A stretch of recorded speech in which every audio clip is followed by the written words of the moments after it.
Me acompañen al capítulo 3, versículo 12. Vamos a estar mirando en la conclusión de esta carta algunos principios bíblicos para la salud de la iglesia. Principios bíblicos para la salud de la iglesia. Tito capítulo 3, versículo 12. Cuando te envíe al Termas o a Tíquico, procura venir a mí en Nicópolis, porque he decidido pasar allí el invierno. Encamina con diligencia a Zenas, intérprete de la ley, y a Apolos, para que nada les falte, y que nuestro pueblo aprenda a ocuparse en buenas obras, atendiendo a las necesidades apremiantes, para que no estén sin fruto. Todos los que están conmigo te saludan. Saluda a los que nos aman en la fe. La gracia sea con todos vosotros. Amén. Padre bendito, venimos a tu presencia una vez más, pidiendo la guía de tu Santo Espíritu, pidiendo su iluminación, rogando, Señor, que tu santa unción sea sobre tu siervo, de manera que pueda proclamar tu palabra con fidelidad. Permite que tu pueblo congregado en esta mañana sea edificado con tu verdad. Y te rogamos, Señor, por todas las enseñanzas que hemos extraído de esta carta del apóstol Pablo a Tito, para que haya sido de provecho espiritual para tu iglesia. Así que te agradecemos estas cosas y te las pedimos por Cristo Jesús. Amén. Amén. A raíz de esta enfermedad que tuve en estos días, mis hermanos, yo descubrí o redescubrí que tal vez no hay ningún otro país en el mundo donde existan tantas personas expertas en medicina sin nunca haber ido a una universidad. Antes que los médicos me dieran el diagnóstico de que yo tenía dengue hemorrágico, ya yo tenía remedios caseros que usted no se imagina, que la gente me recomendaba, y no solamente que me recomendaba, sino que también me llevaban. Créanme, hermano, que desde jugo de guayaba con ají morrón, jugo de caña con agua de coco, sopa de paloma, uva y algunas otras cosas más que no recuerdo. Algunas personas me decían, mire, tómese este remedio que le voy a dar, porque los médicos no saben de eso. Pero eso lo va a sanar a usted y le va a subir la plaqueta, ya usted sabe. Y a raíz de todo eso yo recordé que cuando yo estaba pequeño, yo era asmático. Bueno, yo le dije eso a mi neumólogo una vez. Me dijo, no, nadie deja de ser asmático. Usted nunca dejó de ser asmático, pero cuando pequeño me daba muchos ataques de lo que le dicen en el campo, pecho apretado. Y recuerdo que no fueron pocas las veces, mis hermanos, que me hicieron té de anamú. Si usted no es del campo, a lo mejor usted cree que es una hierba buena, pero mire, ese té no es solamente lo malo que sabe, es el mal olor que desprende el anamú. Es una cosa que hiede como animal podrido, muerto. Y me hicieron té. Yo llegué a tomar leche de piñón con café amargo. Recuerdo que me hacían también té de cuava con grayumbo. Y tantas cosas de esos remedios caseros que le hacían a uno los viejos. Si hay hermanos aquí que no se ofendan, porque todos los remedios que me dieron y me llevaron, yo me los bebí. Yo dije, si no me matan, yo me lo bebo. Bueno, mis hermanos, a propósito de mi texto en esta mañana, yo espero en el Señor que nosotros no hagamos con nuestra salud espiritual lo mismo que hacemos con nuestra salud física. Dios nos ha dado en su palabra antídotos que son eficaces para nuestra salud espiritual.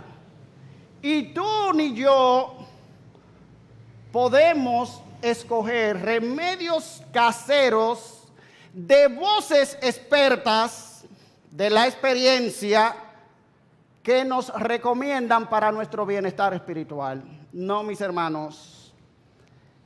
Los antídotos que hemos de tomar, la medicina que hemos de aplicarnos a nuestra vida, tienen que ser extraídas de la palabra de Dios. Y nosotros hemos de aplicarla si queremos disfrutar de una buena salud espiritual.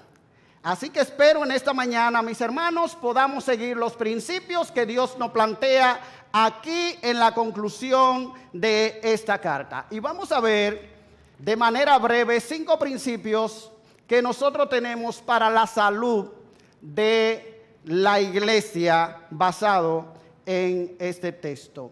En primer lugar, mis hermanos, el primer principio que encuentro en estos versículos es que la iglesia necesita de un liderazgo bíblico cualificado que vele por su salud espiritual. Y usted me dirá, ¿y de dónde tú sacas eso? Versículo 12, mis hermanos.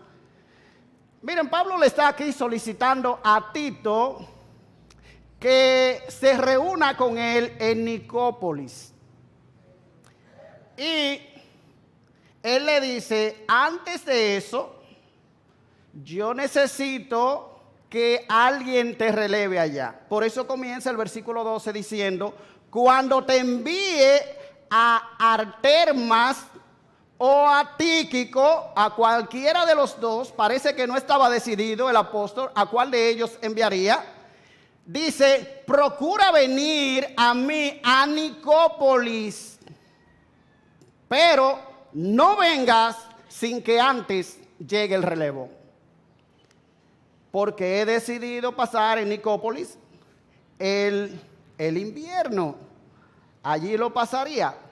Mis hermanos, lo que Pablo le está diciendo a Tito es, mira, yo quiero que nos juntemos en Nicópolis, pero el que tú vengas a mí implica que se genere un vacío en el liderazgo de la iglesia allá en la isla de Creta. Y es por eso que Pablo le dice, yo necesito que alguien te sustituya. Así que pienso enviar a Artemas o a Tíquico para que te releven, para que sustituyan tu ausencia. Y esto nos habla, mis hermanos, de la necesidad de un liderazgo bíblico competente para pastorear la iglesia de Dios. Es importante notar que el apóstol Pablo no está diciendo, bueno, ya ha pasado un tiempo que tú has estado en Creta, yo creo que la iglesia puede cuidarse a sí misma, ya ellos no necesitan de tu liderazgo, ya ellos no necesitan de un liderazgo pastoral calificado. No, mis hermanos. Si hay una enseñanza que el apóstol Pablo recalca una y otra vez a través de su carta, es la necesidad de un liderazgo bíblico que vele por la salud de la iglesia. En el capítulo 1, versículo 5, le dice, por esta causa te dejé en Creta para que corrigieses lo deficiente y establecieses ancianos en cada ciudad, así como yo te mandé. La iglesia necesita líderes, es lo que está diciendo. ¿Y cómo deben ser esos líderes? Capítulo 1, versículo 9. Debe ser retenedor de la palabra, fiel, tal como ha sido enseñada, para que también pueda exhortar con sana enseñanza y convencer a los que contradicen. Así que hace falta un liderazgo bíblico, porque la iglesia necesita ser exhortada con sana enseñanza. Y también hay personas que necesitan ser convencidas. Personas que contradicen la verdad necesitan ser convencidas. En el capítulo 2, versículo 15, texto que también vimos, el apóstol le dice, esto habla, exhorta y reprende con toda autoridad. Nadie te menosprecie. Ve que la iglesia necesita de líderes que enseñen la palabra de Dios, mis hermanos, con toda autoridad. Que hace falta alguien que hable, que exhorte y que reprenda. Eso lo dice la palabra de Dios. Y en este capítulo 3, versículo 8, ya el apóstol dijo, palabra fiel es esta. Y en estas cosas quiero que insista con firmeza. Tú como líder de la iglesia debes insistir en estas cosas para que los que creen en Dios procuren ocuparse en buenas obras. ¿A qué se refiere? Básicamente a lo que había enseñado en los primeros 7 versículos. Acerca de la justificación, acerca de la salvación por la gracia. De manera, mis hermanos, que la iglesia necesita de hombres, líderes que velen por la salud espiritual. Hermanos, si tú quieres tener una vida cristiana saludable, tú necesitas exponerte a la predicación de hombres fieles a quien el Señor haya escogido para que velen por tu alma. Tú necesitas exponerte no solamente a su predicación, sino también a su consejo. Tú debes sacar el máximo provecho de los líderes que Dios ha puesto en la congregación para velar por tu alma. Y ahí está, Pablo le está diciendo a Tito, tú no puedes dejar un vacío en la iglesia porque la iglesia necesita de pastores. Y hermanos, nosotros no vamos a crecer, no vamos a sanar espiritualmente si nosotros no somos pastoreados. Si nosotros no nos exponemos, si nosotros no somos ovejas que se dejan guiar por hombres que manejan la palabra de Dios con precisión, por hombres que Dios ha puesto sobre su iglesia para hacer su obra. Así que la iglesia necesita, mis hermanos, de un liderazgo y nosotros necesitamos exponernos a ese liderazgo para que nuestra vida pueda crecer y pueda sanar, pueda ser una vida cristiana saludable. En segundo lugar, hay otro principio para la salud espiritual nuestra como iglesia, mis hermanos, y es la necesidad de una comunión con otros creyentes. Esto es vital para nuestro crecimiento, para nuestra salud espiritual. Mira cómo Pablo lo dice, tanto en el versículo 12 como en el versículo 14. Dice el apóstol, cuando te envíe al Termas o a Tíquico, procura venir a mí en Nicópolis. Versículo 14 dice, y que nuestro pueblo aprenda a ocuparse en buenas obras, atendiendo a las necesidades apremiantes para que no estén sin fruto. Y versículo 15 dice, todos los que están conmigo te saludan. Saluda a los que nos aman en la fe. Miren, Pablo le está diciendo aquí a Tito, mira, yo necesito de tu compañía. Yo necesito juntarme contigo. Y yo quiero que tú vengas a Nicópolis, porque he decidido pasar allí el invierno. El apóstol era una persona que se pasaba la mayor parte de su tiempo viajando, pero en el invierno normalmente no se viajaba porque las condiciones para la navegación eran muy difíciles, pero tampoco se hacían viajes largos por los caminos existentes porque aparte de la lluvia o la nieve, cuando se derretía o llovía mucho, los caminos se ponían prácticamente intransitables. Así que normalmente el apóstol Pablo escogía una ciudad y hacía ministerio en esa ciudad, ministerio evangelístico o ministerio de edificación. Y Pablo le está diciendo a Tito, yo quiero que tú vengas a Nicópolis porque quiero compartir contigo. Yo necesito de tu compañía, es lo que le está diciendo. Pablo extrañaba la compañía de Tito y le dice, quiero que te tome un tiempo, que alguien te releve allá en la iglesia en Creta y que tú vengas a mí, a Nicópolis. Pero también, mis hermanos, nosotros vemos aquí en este texto que hemos leído que entre los líderes y la iglesia debe existir una relación de cuidado y de afecto. Y es por eso que el apóstol exhorta a la iglesia a que participe en el cuidado de las necesidades de Apolos y de Zena. Primero se lo pide a Tito, versículo 13, encamina con diligencia a Zenas, intérprete de la ley, y a Apolos para que nada les falte. Y luego dice, y que nuestro pueblo aprenda a ocuparse las necesidades, a ocuparse en buenas obras, atendiendo a las necesidades apremiantes para que no estén sin fruto. Pero también otra cosa, mis hermanos, que nosotros vemos aquí en el texto es que los creyentes son personas que se aman en la fe.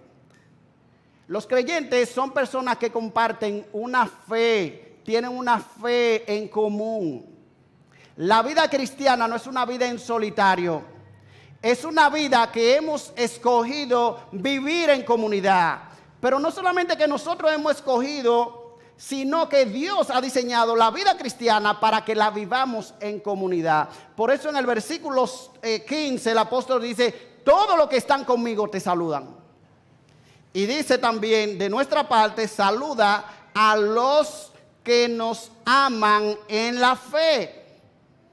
Ven, mis hermanos, hay una estrecha relación de amor, de confianza, de afecto entre el apóstol, entre Tito y entre la iglesia y también los líderes que se encuentran con el apóstol Pablo. Así que la comunión cristiana es vital para tu salud espiritual y mi salud espiritual. Mis hermanos, nosotros no podemos disfrutar de una salud espiritual si nosotros vivimos una vida cristiana aislado, por la sencilla razón de que ni tú ni yo somos más capaces ni más inteligentes que Dios. La vida cristiana es una vida que ha sido diseñada por Dios. Y es Dios quien ha establecido que los creyentes debemos vivir en humildad, debemos vivir en comunión unos con otros. De hecho, nuestro Señor dice en el Evangelio de Juan, en esto conocerán todos que sois mis discípulos, si tuvierais amor los unos para con los otros. Y es por eso que Pablo puede decir, saluda a todos los que nos aman, a todos los que nos aman en la fe. Es por eso, mis hermanos, que el apóstol Pablo es una persona transparente y él no tiene ningún tipo de problema en decirle a Tito, yo necesito de tu compañía, yo quiero que hablemos, yo quiero que nos pasemos un tiempo juntos.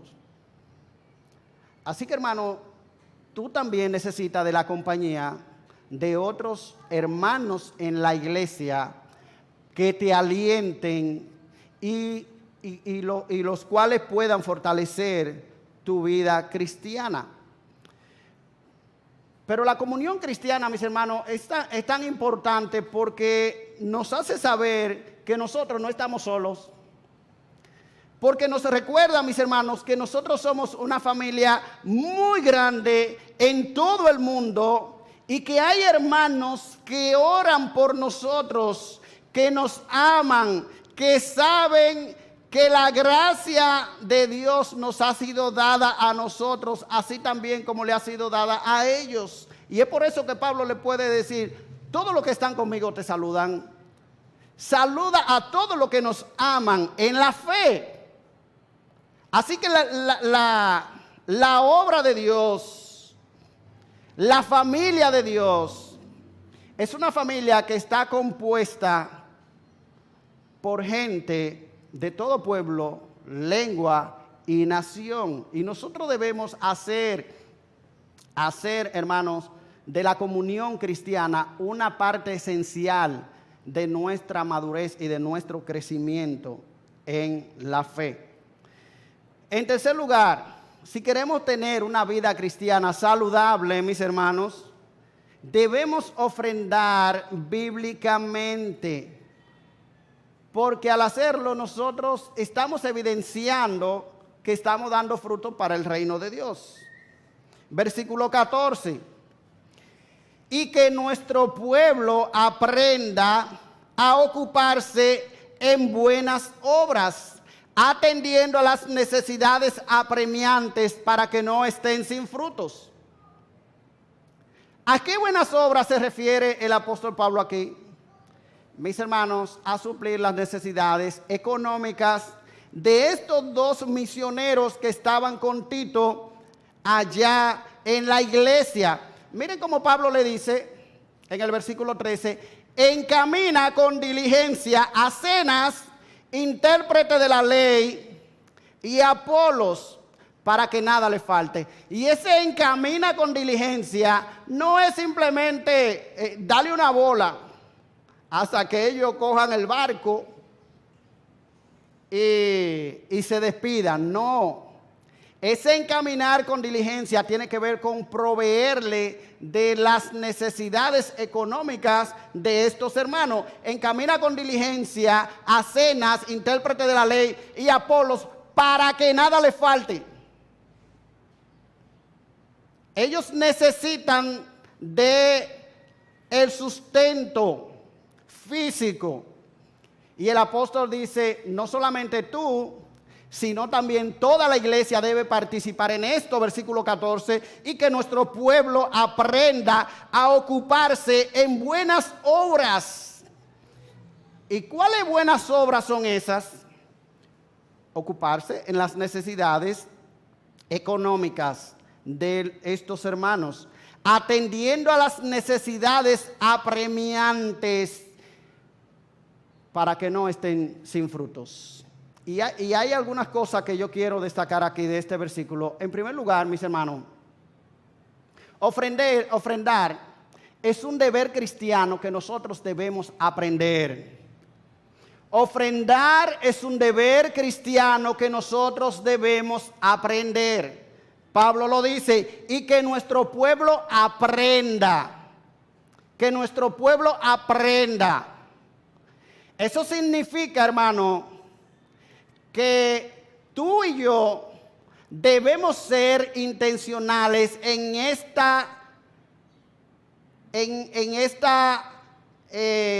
llamado del dar. Nosotros tenemos que aprender de otros creyentes, nosotros tenemos que aprender de la palabra de Dios, pero nosotros no podemos ser indiferentes. Nosotros tenemos que poner diligencia, como Pablo le dice en el versículo 13 a Tito, encamina con diligencia en este tema del ofrendar, en este tema del dar. Porque, mis hermanos, donde está nuestro tesoro, allí estará también nuestro corazón. Pero en segundo lugar, nosotros necesitamos ofrendar, porque ofrendar es un deber cristiano que demanda diligencia, como ya vimos. Demanda diligencia. ¿Y qué significa eso, hermano, que demanda diligencia? Bueno, que nosotros necesitamos organizarnos, que si nosotros vamos a contribuir para la obra de Dios, significa que hay algunas cosas a lo mejor de las que nosotros debemos privarnos. Significa que nosotros no debemos ser perezosos en eso. Significa, hermano, que esto debe formar parte de nuestra vida. Esto debe formar parte de tu vida cristiana. Y si no lo está haciendo, hermano, tú no eres un creyente saludable. No eres un creyente saludable. Ofrendar, en tercer lugar, mis hermanos, mira, es un deber cristiano que contribuye a que tú no estés sin fruto. Versículo 14. Y que nuestro pueblo aprenda a ocuparse en buenas obras, atendiendo a las necesidades apremiantes para que no estén sin fruto. ¿Y por qué debemos ofrendar? Bueno, mis hermanos, la palabra de Dios está diciendo aquí, no lo está diciendo Juan Antonio. Lo está diciendo la palabra de Dios, que cuando un creyente no ofrenda bíblicamente, es un creyente que no está fructificando como debe fructificar. Tú no estás dando fruto como Dios quiere que tú des fruto. Tú puedes decir que tú eres muy espiritual, pero si tú no estás ofrendando bíblicamente, hermano, la palabra de Dios dice que tú tienes tu tesoro en las cosas materiales, que tu corazón no está en la obra de Dios. ¿Por qué debemos ofrendar? Porque cuando ofrendamos, hermano, nosotros estamos contribuyendo a la expansión del reino de Dios. Estos hombres, Zenas y Apolos, eran hombres que estaban haciendo la misión allá en Creta. Ahora nosotros nos enteramos al final de la carta que Tito no estaba solo, sino que estos dos hombres estaban ayudándole, estaban asistiéndole a hacer la obra, y ellos eran misioneros. Y llegó el tiempo en que debían partir. Y Pablo dice, mira, procuren que ellos tengan todo lo necesario para que nada les falte. Así que al proveer a estos hermanos de sus necesidades físicas, la iglesia está contribuyendo con la expansión del reino de Dios, para que nada les falte. Pero no solamente eso, mis hermanos, cuando nosotros ofrendamos bíblicamente, nosotros también estamos dando testimonio a otros creyentes. Miren cómo Pablo primero le dice a Tito que lo haga él. Pablo pudo haberle dicho directamente a la iglesia, mira, a la iglesia que ofrende para las necesidades. Dile a la iglesia que saque una ofrenda para Zenas y para Apolos. Pudo haberle escrito así. Pero en el versículo 13 Pablo le dice, encamina con diligencia a Zenas y Apolos, intérpretes de la ley, para que nada le falte. Ocúpate personalmente tú, Tito. Y luego dice, y que nuestro pueblo aprenda. Pero Tito debía dar ejemplo. Debía dar ejemplo. Así que, hermano, probablemente si otros creyentes observan o se dan cuenta que tú no ofrendas, tú estás siendo de mal testimonio en la obra de Dios. No solamente que tú estás mal ya con el hecho de no ofrendar, sino que tú estás siendo de piedra de tropiezo para otros creyentes. Estás siendo una piedra de tropiezo para la obra de Dios. Pero en último lugar, hermano, y quizá lo más fuerte, es que ofrendar evidencia si tú eres un creyente genuino o no. Y usted dirá, ¿y de dónde tú sacas eso? Observa el versículo 14, hermano, nuevamente. Y que nuestro pueblo aprenda a ocuparse en buenas obras, atendiendo a las necesidades apremiantes para que no estén sin frutos. Observen que Pablo no está diciendo que todo el pueblo debe ofrendar. No, dice y que lo nuestro, que los creyentes aprendan, que se ocupen en esta cosa, en buenas obras, que deben ofrendar. Lo nuestro en oposición ¿a qué? Bueno, si tú lees el capítulo o si usted me siguió en los sermones anteriores, se da cuenta que el apóstol habla de que también había personas que lo que estaban haciendo era piedra de tropiezo en la iglesia. Versículo 9, pero evitas controversias necias, genealogías y contiendas y discusiones acerca de la ley, porque son sin provecho y sin fruto. Al hombre que cause divisiones, después de la primera y segunda amonestación, deséchalos, sabiendo que el tal es perverso y peca habiéndose condenado a sí mismo. En el capítulo 1 ya también él ha hablado de personas que estaban en la iglesia haciendo daño. Dice que estaban trastornando familias enteras, a quien es preciso tapar la boca, versículo 11 del capítulo 1, que están trastornando familias enteras, enseñando por ganancia deshonesta cosas que no convienen. Así eran ellos. Y aquí el apóstol dice, esa gente no. Esa gente no. Esa gente que está en la iglesia causando división, esa gente que está en la iglesia, eso no, que aprendan lo nuestro a ocuparse en buenas obras. Así que se espera de un creyente genuino que ofrende. Se espera de un creyente genuino que contribuya en la obra del Señor. Si él es parte del reino de Dios, él debe desear la expansión del reino de Dios. Él debe anhelar que el reino de Dios crezca y se expanda. Y por lo tanto, él debe contribuir con la causa del reino de Dios.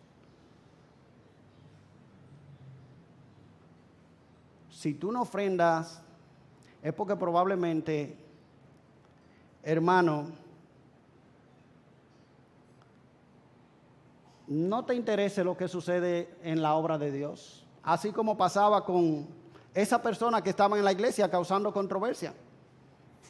Es probable que cuando escucharan esta carta del apóstol Pablo, mira, apoya Cenas, intérprete de la ley, apoya a Apolos, ellos dirán, pero lo que nos estaban confrontando, Apolos,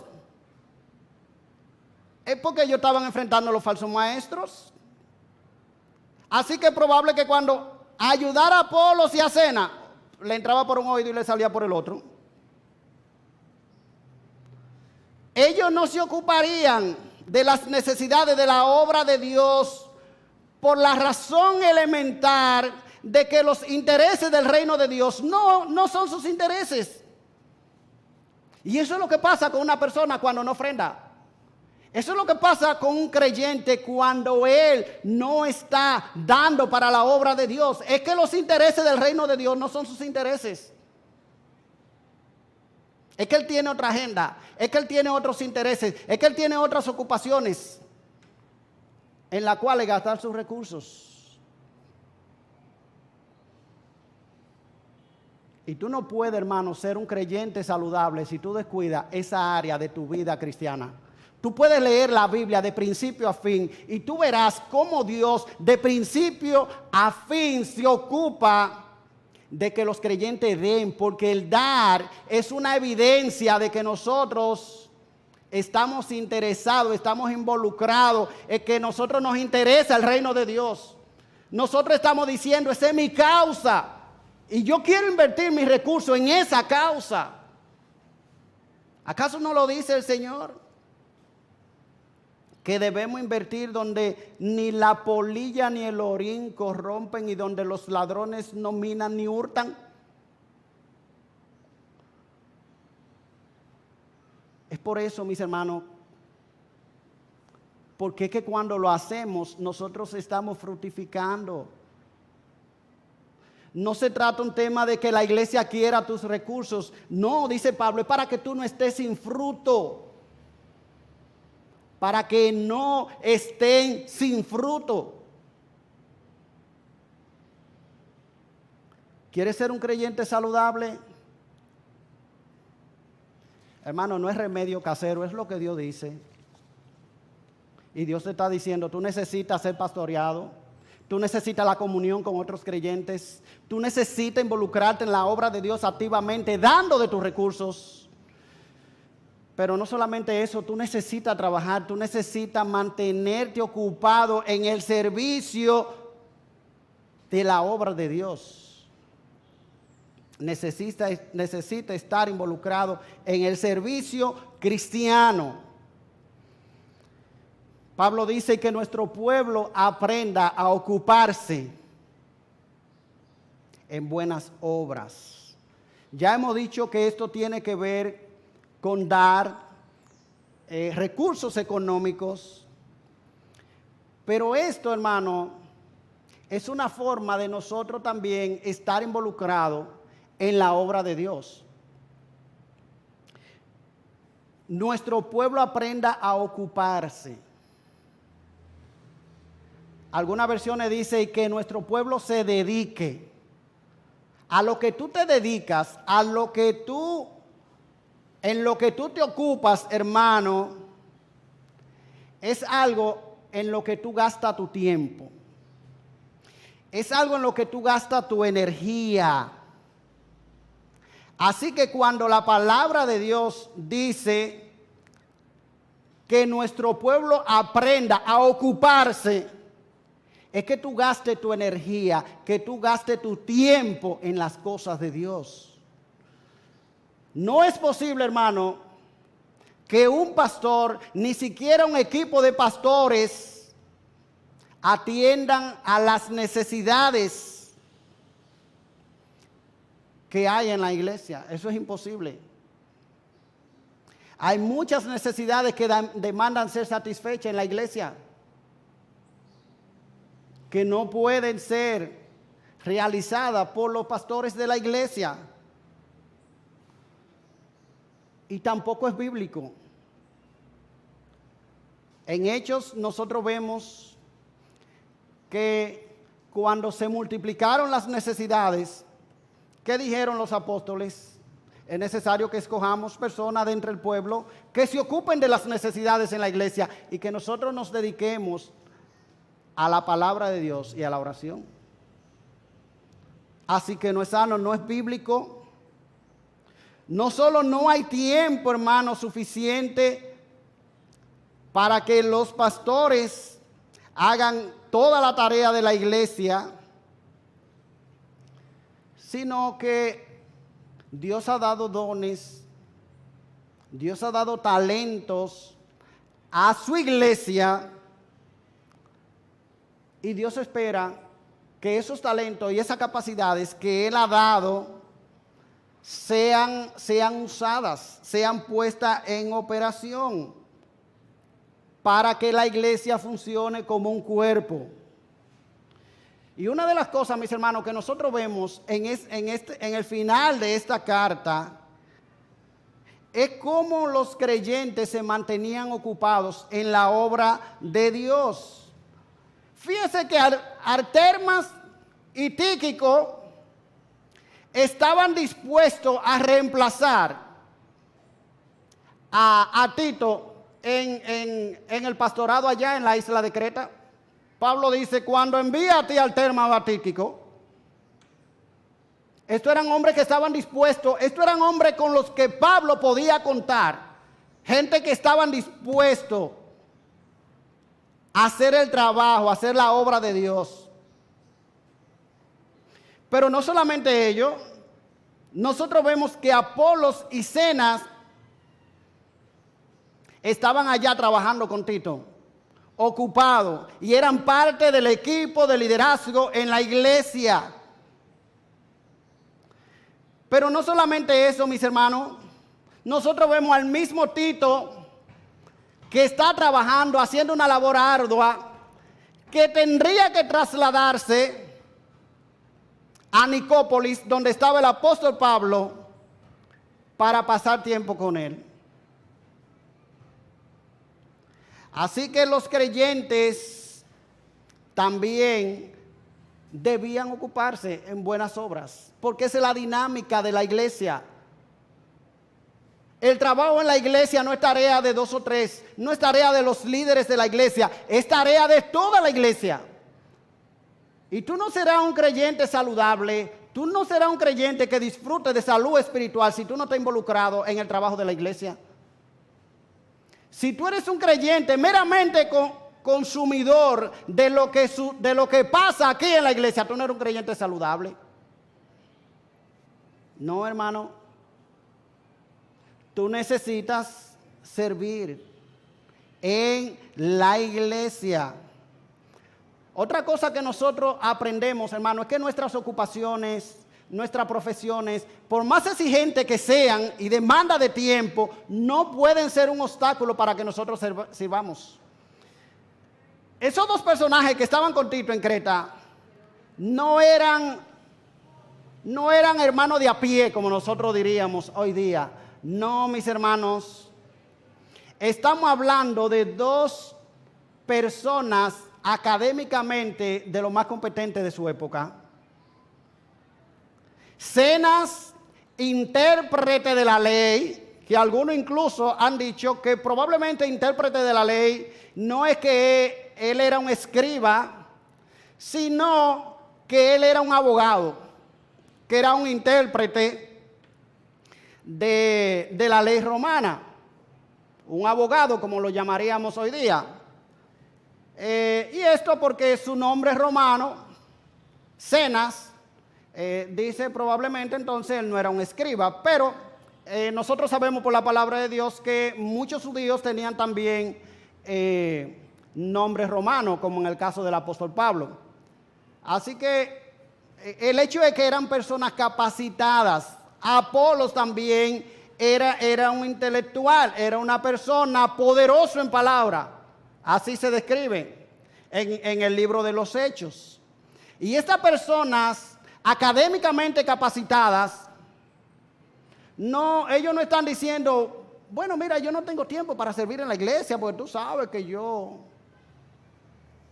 tengo mis ocupaciones y yo tengo mis cosas que atender, yo tengo mis clientes. Si hubiese sido abogado, yo tengo mis clientes a los cuales tengo que... No, mis hermanos, por más ocupados que nosotros seamos, nosotros siempre debemos recordar que Dios nos llama a servirle a Él por encima de todo. Debemos servirle a Él, debemos estar ocupados en el trabajo de su obra. Hermano, el Evangelio es un mensaje práctico. El Evangelio no es una verdad que llega a nuestra vida y nosotros vivimos plácidamente con la idea de que Cristo nos ha salvado y que ya nosotros para el cielo que vamos. Ese no es el cristianismo bíblico.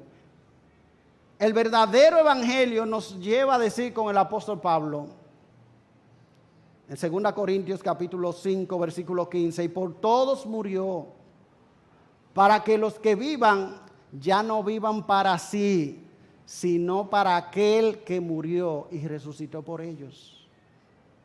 ¿Quiere tener salud espiritual? ¿Tú quieres ser un creyente saludable, hermano? Pues necesita estar ocupado en la obra de Dios. Y finalmente, si queremos tener salud espiritual, debemos recordarnos día tras día que la gracia de Dios es todo lo que necesitamos para vivir la vida cristiana. La gracia de Dios es todo lo que necesitamos para vivir la vida cristiana. Finalmente, versículo 15, al final el apóstol concluye diciendo, la gracia sea con todos vosotros.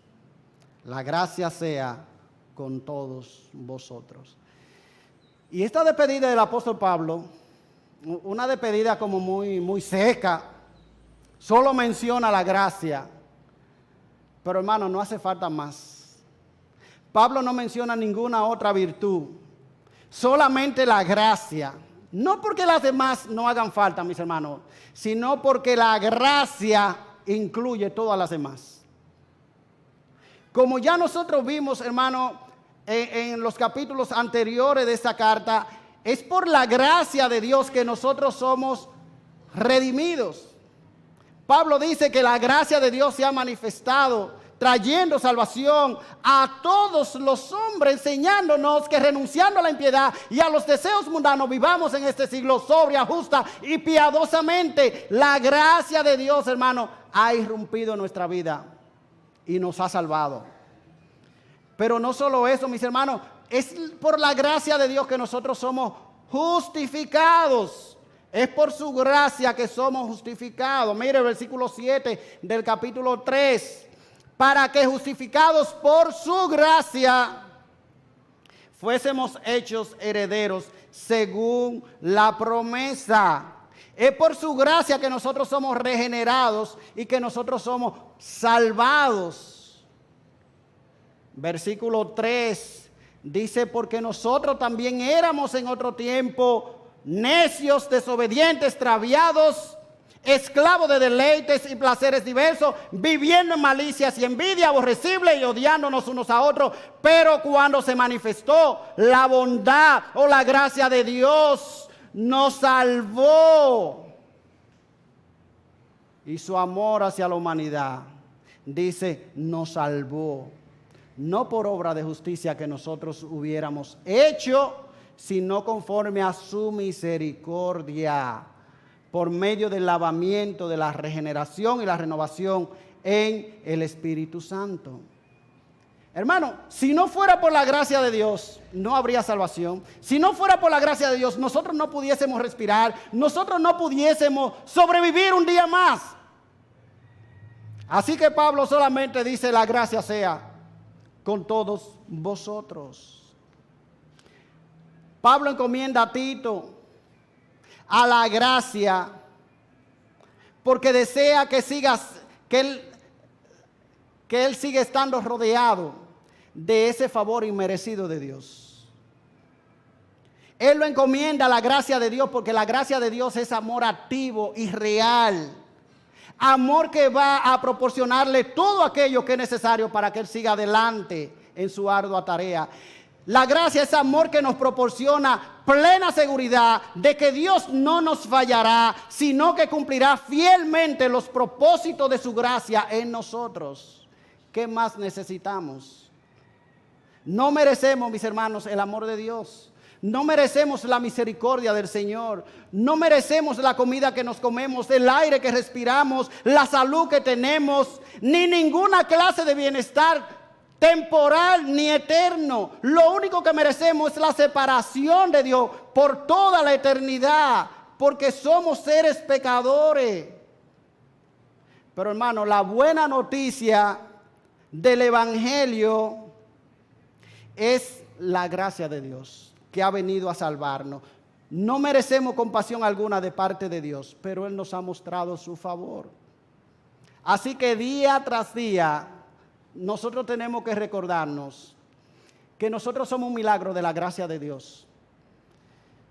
Hermano, que no se trata de nosotros, que no se trata de nuestra justicia, que no se trata de nuestra habilidad. No, mis hermanos, se trata de Él, se trata de Dios, se trata de su gracia, y eso nosotros debemos recordárnoslo día tras día. No se trata de cuán bueno yo soy, no se trata de cuánto yo me afano, no, se trata de lo que Dios hizo en la cruz, se trata de su gracia y de su favor para con nosotros.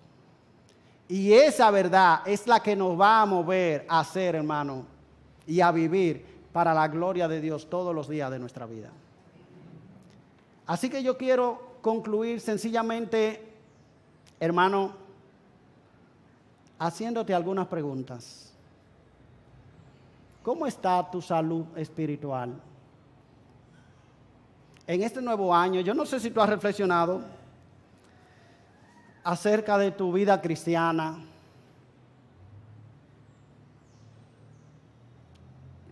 Si ha crecido, si ha menguado. Pero ¿cómo está tu salud espiritual? Pensando en los principios que nosotros hemos visto en esta mañana, tú estás haciendo uso, hermano, de los remedios que Cristo nos prescribe aquí en su palabra. O tú estás haciendo tu propio remedio casero para intentar vivir la vida cristiana. No, hermano, mira, en verdad, este va a ser mi año. Y en este año yo pienso levantarme espiritualmente. Y yo voy a hacer esto, Hermano, pero ¿es lo que Dios dice que tú estás haciendo? ¿O son tus propias invenciones? Hermano, ¿está tu vida haciendo uso de los líderes que Dios ha puesto en la iglesia para velar por tu alma? Y yo no estoy hablando necesariamente de los ancianos de la iglesia. Hay hermanos maduros en la iglesia a quienes tú acudes, a quienes tú rindes cuenta, a quienes tú pides que oren por ti, a quienes cuando tú tienes un problema, alguna situación, tú acudes a esa persona y le dices, mira, yo quiero que tú me ayudes, yo quiero que tú me aconsejes. Hermano, tú acudes a estos líderes en busca de consejería bíblica que puedan ayudarte a enderezar algún área de tu vida,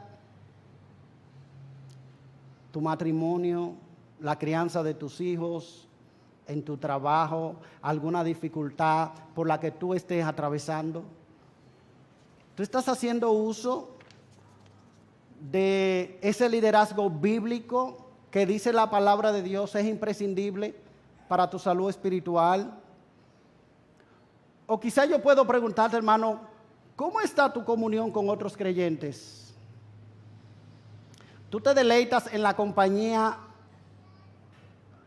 de otros creyentes? ¿O tú te deleitas más bien en la compañía de los incrédulos? ¿Quiénes son tus mejores amigos? ¿Quiénes son tus mejores amigos? ¿Son inconversos o son hermanos de la iglesia? Tú pudiese decir cualquier cosa de los hermanos de la iglesia. Somos imperfectos, todos tenemos debilidades, pero usted no va a encontrar hermanos perfectos en ninguna iglesia del mundo. En ninguna iglesia del mundo. Porque la perfección viene cuando nosotros estemos con Cristo, en gloria. Pero de este lado de la eternidad, no, hermano. Así que si un hermano te ha fallado, eso no es excusa para que tú no busques la comunión con otros creyentes. Recuerda que dentro del círculo de discípulos de Cristo, todos salieron huyendo cuando el Señor lo fueron a prender. Al apóstol Pablo al final de su vida dice, todos me han dejado. Hermano, pero tú no eres más sabio que Dios. Y no es cierto que tú puedes tener salud espiritual viviendo la vida cristiana de manera aislada o compartiendo con personas que no son de la fe en Cristo Jesús. Así que si te deleitas más en la compañía de los incrédulos que en la compañía de los creyentes, tú no tienes salud espiritual, tú no estás bien espiritualmente. Es lo que dice la palabra de Dios. ¿Está contribuyendo, hermano, económicamente a la obra de Dios? ¿O tus recursos económicos son una parte de tu vida que tú no estás dispuesto o dispuesta a rendir a Cristo? Son preguntas, hermano, que te hago para que reflexione. ¿Estás sirviendo en la obra del Señor en algún ministerio? ¿Puede la iglesia contar con tu tiempo, con tus dones, con tus recursos para la expansión del reino de Dios? ¿Busca tu manera de servir a Cristo en la iglesia? ¿O eres de esos creyentes que por cualquier obstáculo o desacuerdo con otros creyentes deja de servir?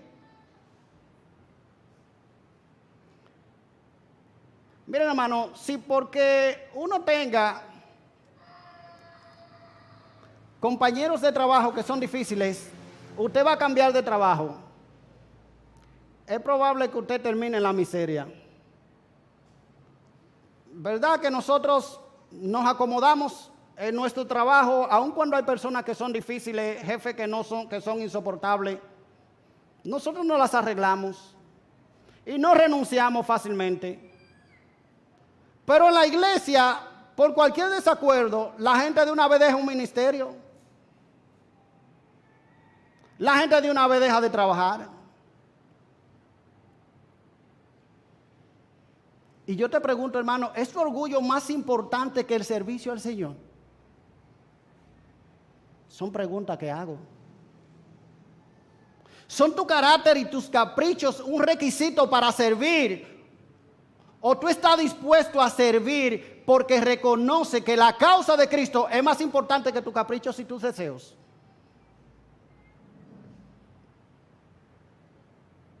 Y finalmente, hermano, está dependiendo de la gracia de Cristo día tras día.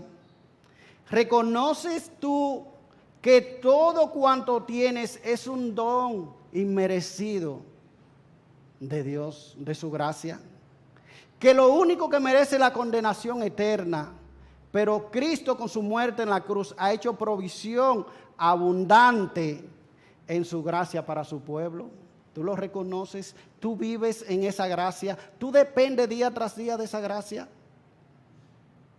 Hermano, que Dios te ayude en su gracia a contestar de manera sincera estas preguntas.